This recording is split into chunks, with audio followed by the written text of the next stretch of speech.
ఓం శాంతి. Murali date 17/5/2025. ఈరోజు బాబా చెప్తున్నారు, ఎవరికి వాళ్ళు పరిశీలించుకోండి. నేనెంత పూలలాగా తయారయ్యాను. దేహ అహంకారంలోకొచ్చి ముల్లులాగా అవ్వటం లేదు కదా. పరిశీలించుకోండి. బాబా ఎందుకొచ్చారు? మనందర్నీ ముళ్ళ నుంచి పూలలాగా తయారు చెయ్యటానికొచ్చారు బాబా. బాబాపై అఖండ ప్రేమ పెరగాలి అంటే ఎటువంటి నిశ్చయం ఉండాలి? ముందు స్వయాన్ని ఆత్మను అన్న నిశ్చయం చేసుకోండి. ఆత్మ అనేది అర్థమవుతే బాబా పైన ప్రేమ స్వతహాగా ఉంటుంది. రెండు, బాబా ఈ బ్రహ్మ ద్వారా మనందరికీ చదివిస్తున్నారు అన్న నమ్మకం ఉండాలి. ఈ భగీరథుడిలో శివ్ బాబా ఉన్నారు అన్న నమ్మకం ఉండాలి. మొదటి నిశ్చయం ఆత్మ నిశ్చయం. రెండో నిశ్చయం ఈ బ్రహ్మ బాబాలో శివ్ బాబా ఉన్నారు అని. మూడవ నిశ్చయం ఇతని ద్వారా మనందరికీ బాబా చదివిస్తున్నారు అని. ఎంత నమ్మకం ఉంటుందో అంత ప్రేమ పెరుగుతుంది. నమ్మకం తగ్గితే ప్రేమ కూడా తగ్గిపోతుంది. ఉదయమే అమృత వేళ లెగవండి. బాబాతో చాలా మధురాతి మధురంగా మాట్లాడండి. అశరీరిగా అయ్యే అభ్యాసం చెయ్యండి. బాబా స్మృతి తప్ప ఇంకా ఏమీ గుర్తు రాకూడదు అన్న విషయంపై పూర్తి ధ్యాస ఉంచండి. మీ దృష్టిని చాలా శుద్ధంగా పవిత్రంగా తయారు చేసుకోవాలి. దైవీ పూల తోట తయారవుతుంది కాబట్టి పూలలాగా తయారయ్యేందుకు పూర్తి పురుషార్థం చెయ్యండి. ముళ్ళలాగా అవ్వకూడదు. విశ్వానికి ప్రకాశము మరియు శక్తిని ఇచ్చేటటువంటి వరదానం అందించటానికి అమృత వేళ స్మృతి యొక్క స్వ అభ్యాసం ద్వారా మంచి వాతావరణం తయారు చేయండి. శక్తివంతమైన వాతావరణాన్ని. అప్పుడు మనసా సేవ యొక్క సర్టిఫికెట్ లభిస్తుంది. చివరి సమయంలో మనస్సు ద్వారానే అతీతంగా మన వృత్తి ద్వారా ఇతరుల వృత్తులను మార్చే సేవ చెయ్యాలి. మన శ్రేష్ఠ వృత్తి అంటే శ్రేష్ఠ భావాలతో అందరినీ సమర్థవంతులుగా తయారు చెయ్యాలి. ఎప్పుడైతే మనందరం ఇతరులకు ప్రకాశాన్ని శక్తిని ఇచ్చే అభ్యాసం చేస్తామో నిర్విఘ్న వాతావరణం తయారవుతుంది. ఈ బ్రాహ్మణ కోట దృఢంగా తయారవుతుంది. అందుకనే ఎప్పుడూ కూడా లైట్ మైట్ను వ్యాపింప చేస్తూ ఉండాలి. వివేకవంతులెవరు అంటే మనస వాచ కర్మణ 3 సేవలను కలిపి చేసేవారే వివేకవంతులు. ఏం ప్రాక్టీస్ చెయ్యాలి? ప్రపంచానికి ప్రకాశాన్ని శక్తిని ఇచ్చే అభ్యాసం చెయ్యాలి. గుర్తుంచుకోవాలి, పూలలాగా తయారవ్వటానికి బాబా దగ్గరకు వచ్చాము. ఈ రోజటి మధుర మహావాక్యాలు. మధురమైన పిల్లలు, నేను పూలలాగా అయ్యానా? దేహ అహంకారంలోకొచ్చి ముల్లులాగా అవ్వటం లేదు కదా అని స్వయాన్ని పరిశీలించుకోండి. మిమ్మల్ని ముళ్ళ నుంచి పూలలాగా తయారు చేసేందుకు బాబా వచ్చారు. ప్రశ్న: ఏ నిశ్చయం ఆధారంగా బాబాపై అఖండమైన ప్రేమ ఉంటుంది? జవాబు: మొట్టమొదట స్వయాన్ని ఆత్మగా నిశ్చయం చేసుకోండి, అప్పుడు బాబాపై ప్రేమ ఉంటుంది.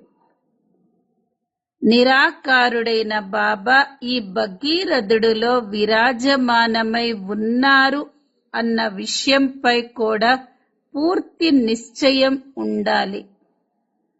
వారు ఇతని ద్వారా మనందర్నీ చదివిస్తున్నారు. ఎప్పుడైతే ఈ నిశ్చయం ఖండితమవుతుందో అప్పుడు ప్రేమ కూడా తగ్గిపోతుంది. ఓం శాంతి. ముళ్ళ నుండి పూలలాగా తయారు చేసే భగవాన్ అనగా తోటమాలి ఇప్పుడు మీతో మాట్లాడుతున్నారు. ఇదే భగవాను వాచ. ముళ్ళ నుండి పూలలాగా ఎందుకు మనం ఇక్కడికి వచ్చామని పిల్లలైన మీకు తెలుసు. ఇంతకు ముందు మేము ముళ్ళలా ఉన్నామని ప్రతి ఒక్కరూ అర్థం చేసుకోగలరు. ఇప్పుడు పూలలాగా తయారవుతున్నారు. బాబాను ఎంతగానో మహిమ చేస్తారు. హే పతిత పావన రా అని అంటారు.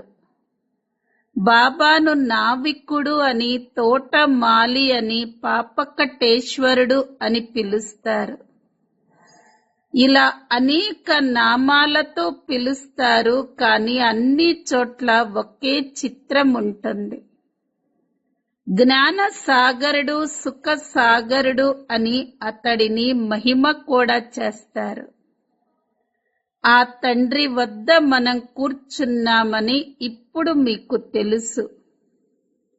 ముళ్ళ వంటి మనుష్యుల నుండి ఇప్పుడు మనం పూల వంటి దేవతలుగా అయ్యేందుకు వచ్చాము. ఇదే మీ లక్ష్యం. నాలో దైవీ గుణాలు ఉన్నయ్యా అని ప్రతి ఒక్కరూ మీ హృదయాన్ని పరిశీలించుకోవాలి. నేను సర్వగుణ సంపన్నుడినా? ఇంతకు ముందు దేవతలను మహిమ చేసేవారు, స్వయాన్ని ముళ్ళగా భావించేవారు. నిర్గుణులమైన మాలో ఏ గుణము లేదు అని అంటారు. ఎందుకంటే వారిలో పంచ వికారాలు ఉన్నాయి. దేహ అభిమానం కూడా చాలా పెద్ద అభిమానం. స్వయాన్ని ఆత్మగా భావించినట్లయితే బాబాపై కూడా చాలా ప్రేమ ఉంటుంది. నిరాకారుడైన బాబా ఈ రథంలో విరాజమానమై ఉన్నారని మీకు తెలుసు. ఈ విషయంపై నిశ్చయమున్న మళ్ళీ కొంతకాలానికి నిశ్చయం ఖండితమైపోతుంది. ఇప్పుడు మేము శివ్ బాబా వద్దకు వచ్చాము అని అంటారు. వారిప్పుడు ఈ భగీరథుడైన ప్రజాపిత బ్రహ్మ తనువులో ఉన్నారు. ఆత్మలైన మనందరి తండ్రి ఒక్క శివ్ బాబానే. వారు ఈ రథంలో విరాజమానమై ఉన్నారు. ఇందులో పూర్తి నిశ్చయం ఉండాలి. ఈ విషయంలోనే మాయ సంశయాన్ని కలిగిస్తుంది. కన్య వివాహం చేసుకుంటుంది, తన పతి ద్వారా ఎంతో సుఖం లభిస్తుంది అని భావిస్తుంది. కానీ సుఖం ఏమి లభిస్తుంది? పెళ్లి అవ్వటంతోనే అపవిత్రంగా అయిపోతుంది. కన్యగా ఉన్నప్పుడు తల్లి తండ్రులు మొదలైన వారందరూ నమస్కారం చేస్తారు. ఎందుకంటే కన్య పవిత్రంగా ఉంటుంది. అపవిత్రంగా అయితే అందరి కాళ్లకు నమస్కరించటం మొదలు పెడుతుంది. ఈ రోజు అందరూ తన కాళ్లకు నమస్కరిస్తే రేపు వెళ్లి తను అందరి కాళ్లకు నమస్కారం చేస్తుంది. ఇప్పుడు పిల్లలైన మీరు సంగమ యుగంలో పురుషోత్తములుగా అవుతున్నారు. రేపు ఎక్కడ ఉంటారు? ఈ రోజు ఉన్న ఈ ఇల్లు వాకిళ్ళు అంతా ఎలా ఉన్నాయి? ఎక్కడ చూసినా అంతా దుర్గంధంగా ఉంది. దీనినే వేశ్యాలయము అంటారు. ఇక్కడ అందరూ విషం ద్వారా జన్మిస్తారు. మీరే శివాలయంలో ఉండేవారు. ఈ రోజు నుండి 5000 సంవత్సరాల క్రితం చాలా సుఖంగా ఉండేవారు. అక్కడ దుఃఖం నామరూపాలే లేవు. ఇప్పుడు మళ్ళీ ఆ విధంగా తయారయ్యేందుకే ఇక్కడకు వచ్చారు. మనుషులకు శివాలయం గురించి తెలియదు. స్వర్గాన్ని శివాలయము అని అంటారు. శివ్ బాబా స్వర్గాన్ని స్థాపించారు. భగవంతుడు మన తండ్రి అని అందరూ అంటారు. మరి ఆ తండ్రి ఎక్కడ ఉన్నారు అని వారిని ప్రశ్నిస్తే అతడు సర్వవ్యాపి. కుక్కలో, పిల్లిలో, చేపలో, తాబేల్లో అన్నిటిలోనూ ఉన్నాడు అని అంటారు. ఇది ఎంత పెద్ద పొరపాటు! మీరు పురుషోత్తములుగా ఉండేవారు. మళ్ళీ 84 జన్మలు తీసుకొని మీరు ఎలా తయారయ్యారో చూడండి. నరకవాసులుగా అయ్యారు. అందుకే హే పతిత పావన రా అని అందరూ పిలుస్తారు. ఇప్పుడు బాబా పావనంగా తయారు చేసేందుకు వచ్చారు. ఈ అంతిమ జన్మలో విషాన్ని సేవించటం మానండి అని బాబా అంటారు. అయినా ఎవరూ అర్థం చేసుకోరు.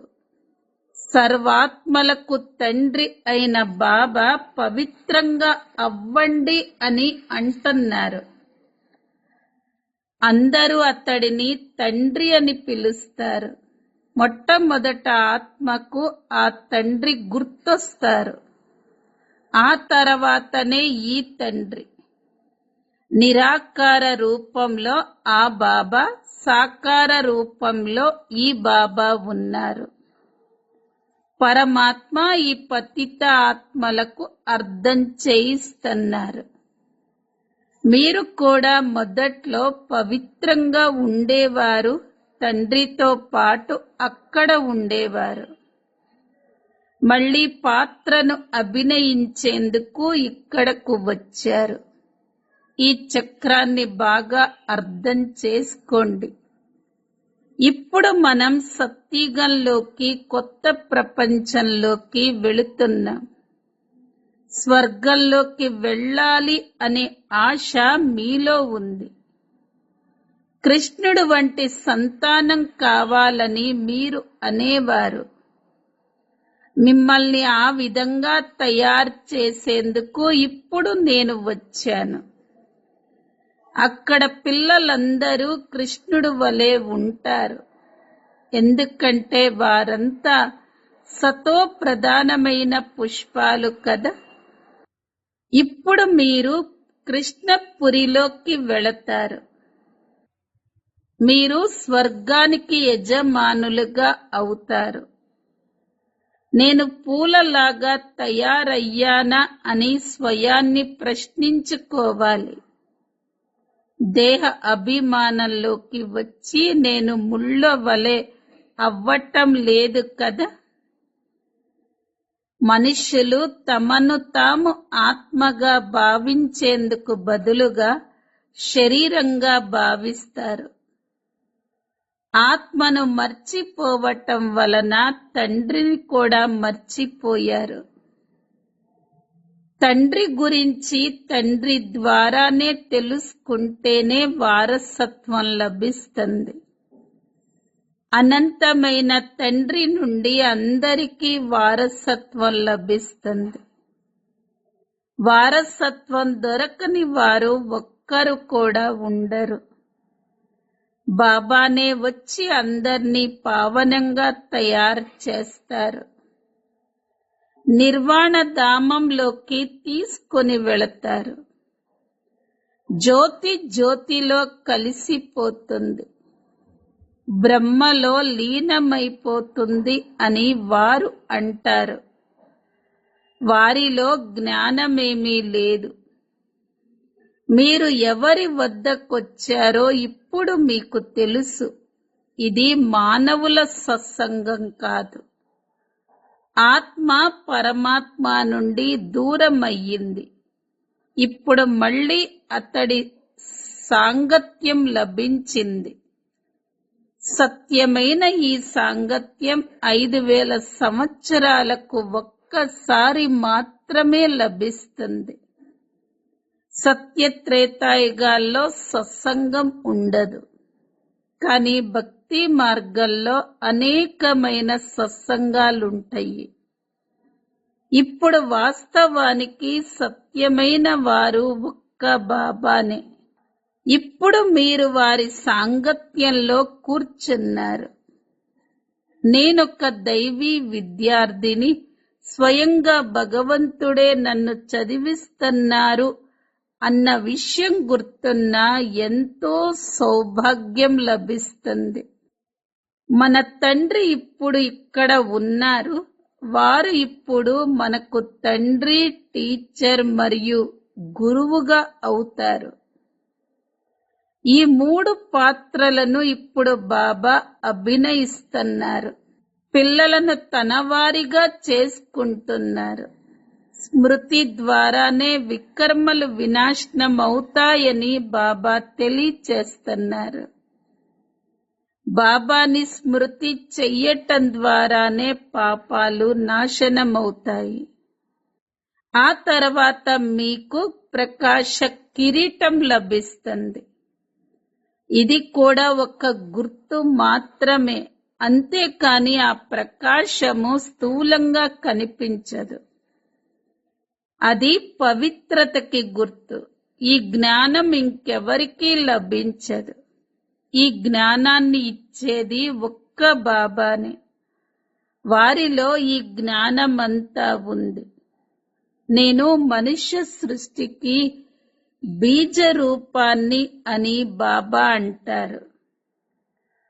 ఇది తలక్రిందులుగా ఉన్న వృక్షం. ఇదే కల్ప వృక్షం కదా. మొట్టమొదట దైవీ పూల వృక్షం ఉండేది. ఇప్పుడు అదే ముళ్ళ అడవిగా అయిపోయింది. ఎందుకంటే పంచవికారాలు ప్రవేశించాయి. మొట్టమొదట ముఖ్యమైన శత్రువు దేహ అభిమానం. అక్కడ దేహ అభిమానం ఉండదు. స్వయాన్ని ఆత్మగా భావిస్తారు. కానీ వారికి తండ్రి అయిన పరమాత్మ గురించి తెలియదు. కేవలం నేను ఆత్మను అన్న జ్ఞానం మాత్రమే ఉంటుంది. ఇక ఏ ఇతర జ్ఞానం ఉండదు. సర్పం వలె శరీరాన్ని వదులుతారు. ఇది జన్మ జన్మాంతరాల పురాతనమైన కుళ్ళిపోయిన శరీరమని ఇప్పుడు మీకు అర్థం చేయించటం జరుగుతుంది. ఇప్పుడు మీరు దీనిని వదిలేయాలి. ఆత్మ మరియు శరీరం రెండూ పతితంగా ఉన్నాయి. ఇప్పుడు ఆత్మ పవిత్రంగా అవుతే శరీరాన్ని వదిలేస్తుంది. ఆత్మలన్నీ ఇంటికి వెళ్ళిపోతాయి. ఈ జ్ఞానం ఇప్పుడు మీలో ఉంది. ఇప్పుడు ఈ నాటకం పూర్తవుతుంది. మనం మన తండ్రి వద్దకు వెళ్ళాలి. కావుననే ఇంటిని స్మృతి చెయ్యాలి. ఈ దేహాన్ని వదిలేయాలి. శరీరం అంతమవుతే ప్రపంచం కూడా అంతమైనట్లే. మళ్ళీ కొత్త గర్భంలోకి వెళితే కొత్త సంబంధాలు ప్రారంభమవుతాయి. వారు మళ్ళీ ఇక్కడే పునర్జన్మను పొందుతారు. కానీ మీరు పూల ప్రపంచంలో జన్మ తీసుకుంటారు. దేవతలను పవిత్రులు అని అంటారు. మనమే పూలలాగా ఉండేవారిమి అని ఇప్పుడు ముళ్ళవలె అయ్యామని మళ్ళీ ఆ పూల ప్రపంచంలోకి వెళ్ళాలని మీకు తెలుసు. ముందు ముందు మీకు ఎన్నో సాక్షాత్కారాలు జరుగుతాయి. అవన్నీ ఆట వంటివి. మీరా ధ్యానంలో ఆడుతూ ఉండేది. తనకు జ్ఞానం లేదు. మీరా వైకుంఠంలోకి వెళ్ళలేదు. ఇక్కడే ఎక్కడో జన్మ తీసుకొని ఉంటుంది. ఈ బ్రాహ్మణ కులంలో ఉంటే ఇక్కడే జ్ఞానం తీసుకుంటుంది. నాట్యం చేసినంత మాత్రాన వైకుంఠానికి వెళ్ళిపోయినట్లు కాదు. ఎంతో మంది అలా నాట్యం చేస్తూ ఉంటారు. కొంతమంది ధ్యానంలోకి వెళ్లి సత్యుగాన్ని చూసి వచ్చేవారు. మళ్ళీ వారు వికారులుగా అయిపోయారు. పైకెక్కితే వైకుంఠ రసం రుచి చూస్తారు. కింద పడితే ముక్కలు ముక్కలుగా అయిపోతారు అన్న గాయనం కూడా ఉంది కదా. మీరు జ్ఞాన యోగాలను నేర్చుకున్నట్లయితే వైకుంఠానికి యజమానులుగా అవ్వగలుగుతారు. బాబాను వదిలినట్లయితే బురదలో పడిపోతారు. ఆశ్చర్యవంతులై బాబా పిల్లలుగా అవుతారు. బాబా జ్ఞానాన్ని వింటారు. అలాగే ఇతరులకు కూడా వినిపిస్తారు. ఆ తర్వాత మళ్ళీ పారిపోతారు. ఆహో మాయా, ఎంత పెద్ద దెబ్బ తగులుతుంది. ఇప్పుడు బాబా శ్రీమతంపై మీరు దేవతలుగా అవుతారు. ఆత్మ మరియు శరీరము రెండు శ్రేష్టమైనవి కావాలి కదా. దేవతలు వికారాల ద్వారా జన్మ తీసుకోరు. ఆ ప్రపంచమే నిర్వికారి ప్రపంచం. అక్కడ పంచ వికారాలు ఉండవు. శివ్ బాబా స్వర్గాన్ని తయారు చేశారు. కానీ ఇప్పుడు ఉన్నది నరకం. ఇప్పుడు మళ్ళీ మీరు స్వర్గవాసులుగా అయ్యేందుకు ఇక్కడికి వచ్చారు. ఎవరైతే బాగా చదువుతారో వారే స్వర్గవాసిగా అవుతారు. మీరు మళ్ళీ చదువుకుంటారు. ఇలాగే కల్ప కల్పము చదువుకుంటూ ఉంటారు. ఈ చక్రం అలా తిరుగుతూనే ఉంటుంది. ఇది రచింపబడి ఉన్న డ్రామా. దీని నుండి ఎవరూ తప్పించుకోలేరు. మీరు చూసేవన్నీ మళ్ళీ పునరావృతమవుతాయి. ఒక్క దోమ మీ ముందు నుండి ఎగిరితే అది మళ్ళీ ఎగురుతుంది. దీనిని అర్థం చేసుకునేందుకు చాలా మంచి బుద్ధి కావాలి. ఈ షూటింగ్ అలా జరుగుతూ ఉంటుంది. ఇది కర్మక్షేత్రం. పాత్రను అభినయించేందుకు మీరు పరంధామం నుండి ఇక్కడకు వచ్చారు. ఈ చదువులో కొందరు చాలా చురుకుగా ఉంటారు. కొందరు ఇప్పుడు చదువుతున్నారు. కొందరు కొత్తవారు బాగా చదువుతూ పాత వారి కన్నా తీవ్ర గతితో ముందుకు వెళ్ళిపోతారు. జ్ఞాన సాగరుడు అందరికీ ఒకేలాగా చదివిస్తూ ఉంటారు. బాబా పిల్లలుగా అవ్వటంతోనే విశ్వ వారసత్వం మీదవుతుంది. పతితంగా ఉన్న మీ ఆత్మ తప్పకుండా పావనంగా అవ్వవలసి ఉంటుంది. దానికి అతి సహజమైన విధానం అనంతమైన తండ్రిని స్మృతి చెయ్యటమే. తద్వారా మీరు ఆ విధంగా తయారైపోతారు. పిల్లలైన మీకు ఈ పాత ప్రపంచంపై వైరాగ్యం కలగాలి. ఇక మీకు మిగిలినవి ముక్తి ధామం మరియు జీవన ముక్తి ధామం. ఒక్క బాబాని తప్ప మనం ఇంకా ఎవరినీ స్మృతి చెయ్యము. ఉదయమే లెగిచి నేను అశరీరిగా వచ్చాను, అలాగే నేను అశరీరిగా వెళ్ళిపోవాలి అనే అభ్యాసం చెయ్యాలి. మరి ఇతర దేహదారులను మనం ఎందుకు స్మృతి చెయ్యాలి? ఉదయమే అమృత వేళలో లెగిచి స్వయంతో ఈ విధంగా మాట్లాడుకోవాలి. ఉదయాన్ని అమృత వేళ అని అంటారు. జ్ఞాన సాగరుడి వద్ద జ్ఞాన అమృతముంది. కావున ఉదయం సమయం చాలా మంచిది అని జ్ఞాన సాగరుడైన బాబా తెలియచేస్తున్నారు. ఉదయమే లెగిచి చాలా ప్రేమగా బాబాని స్మృతి చెయ్యాలి. బాబా, మీరు 5000 సంవత్సరాల తర్వాత మళ్ళీ కలిశారు. పిల్లలు, ఇప్పుడు నన్ను స్మృతి చెయ్యటం ద్వారా మీ పాపాలు తొలగిపోతాయి.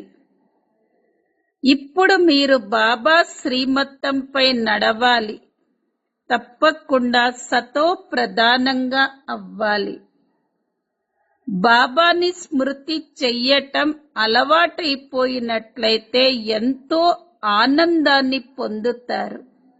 శరీర అభిమానం తొలగిపోతూ ఉంటుంది. ఆ తర్వాత దేహ అభిమానం ఉండదు. ఎంతో సంతోషముంటుంది. మీరు పవిత్రంగా ఉన్నప్పుడు ఎంతో ఆనందంగా ఉండేవారు. మీ బుద్ధిలో ఈ జ్ఞానం ఉండాలి. మొట్టమొదట వచ్చేవారు తప్పకుండా 84 జన్మలు తీసుకుంటారు. ఆ తర్వాత వారు కాస్త తక్కువ జన్మలు తీసుకుంటారు. ఇస్లామీయులు వారికన్నా తక్కువ జన్మలు తీసుకుంటారు. వృక్షం మెల్లమెల్లగా నెంబర్ వారీగా పెరుగుతుంది కదా. దేవతా ధర్మమే ముఖ్యమైనది. దాని నుండి మళ్ళీ 3 ధర్మాలు వెలువడతాయి. మళ్ళీ దాని నుండి శాఖలు, ఉపశాఖలు వెలువడతాయి. డ్రామా ఒక పేనులాగా మెల్లమెల్లగా తిరుగుతూ ఉంటుంది. క్షణక్షణం టిక్ టిక్ అంటూ తిరుగుతుంది. కావుననే సెకండులో జీవన ముక్తి అన్న గాయనముంది. ఆత్మ తన తండ్రిని స్మృతి చేస్తుంది. బాబా, మేము మీ పిల్లలము. మరి మేము స్వర్గంలో ఉండాలి కదా. మరి నరకంలో ఎందుకున్నాము అని ఆత్మ అంటుంది. బాబా స్వర్గాన్ని స్థాపన చేస్తారు కదా. మరి నరకంలో ఎందుకు పడి ఉన్నారు? మీరొకప్పుడు స్వర్గంలో ఉండేవారు. కానీ 84 జన్మలు తీసుకుంటూ మీరు అన్నీ మర్చిపోయారు. ఇప్పుడు మీరు మళ్ళీ నా మతంపై నడవండి.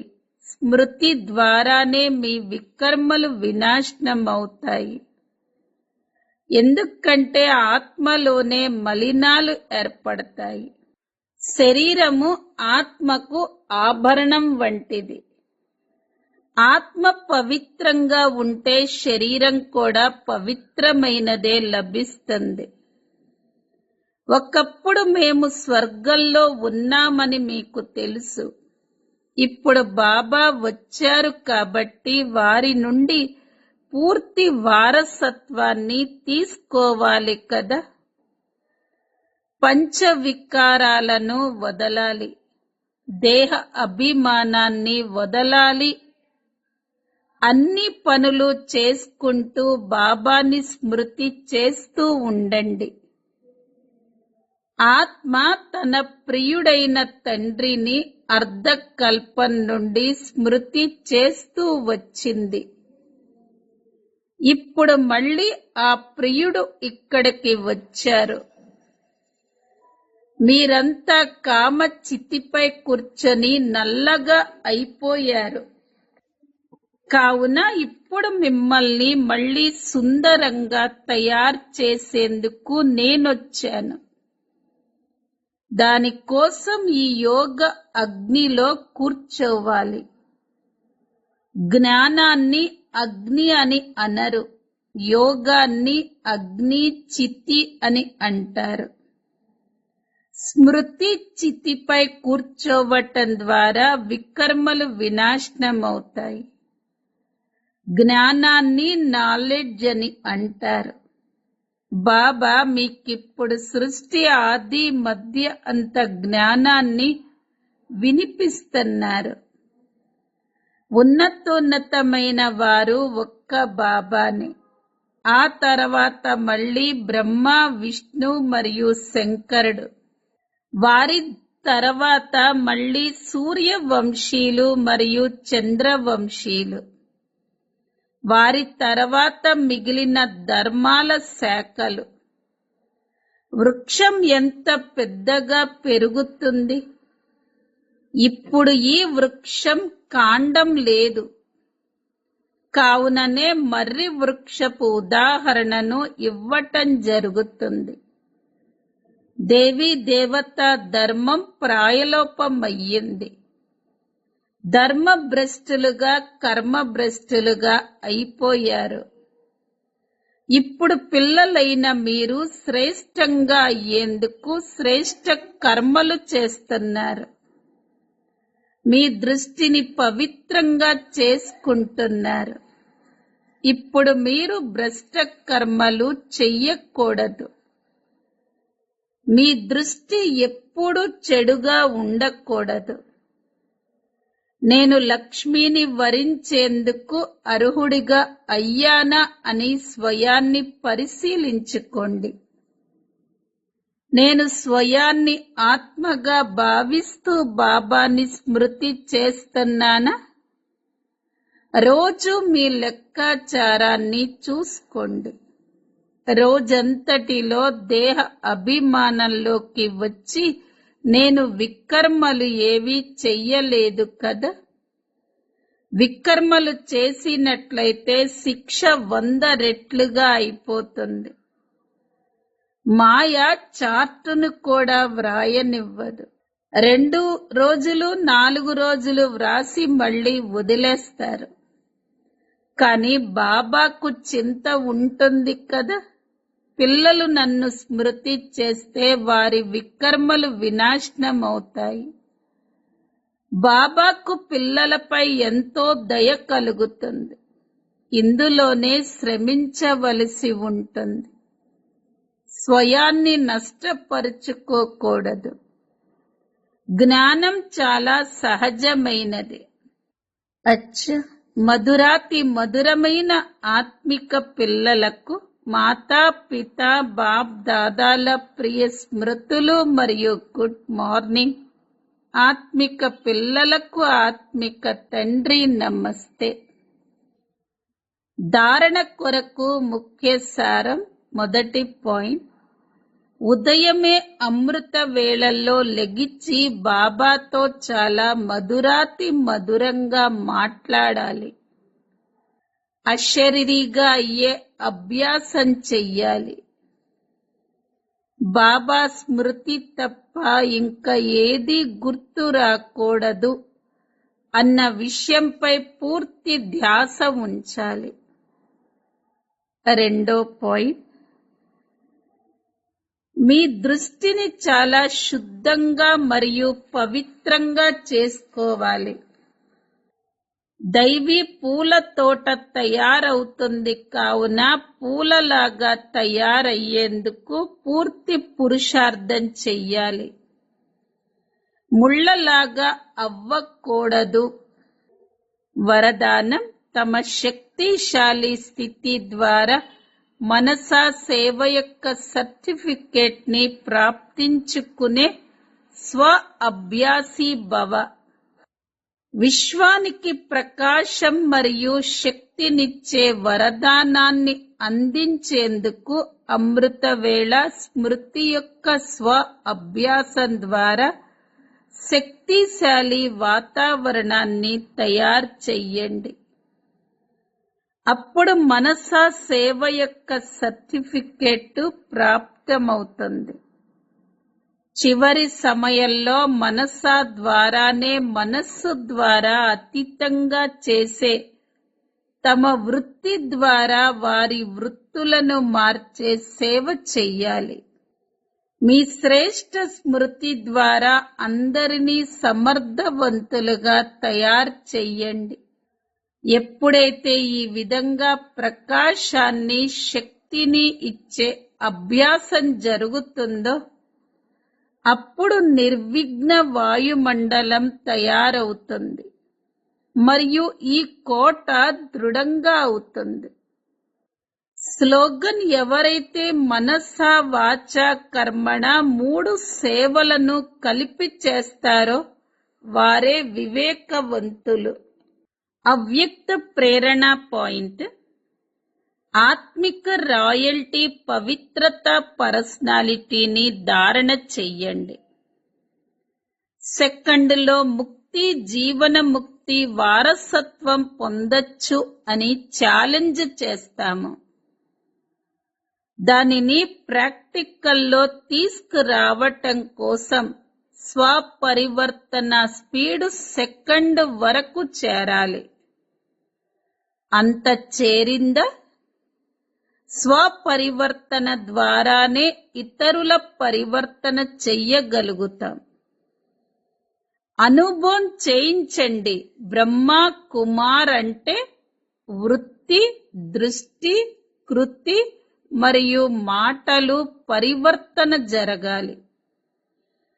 దీనితో పాటు పవిత్రత పర్సనాలిటీ, ఆత్మిక రాయల్టీని అనుభవం చేయించండి. రావటంతోనే, కలవటంతోనే ఈ పర్సనాలిటీ వైపుకి ఆకర్షితం కలగాలి.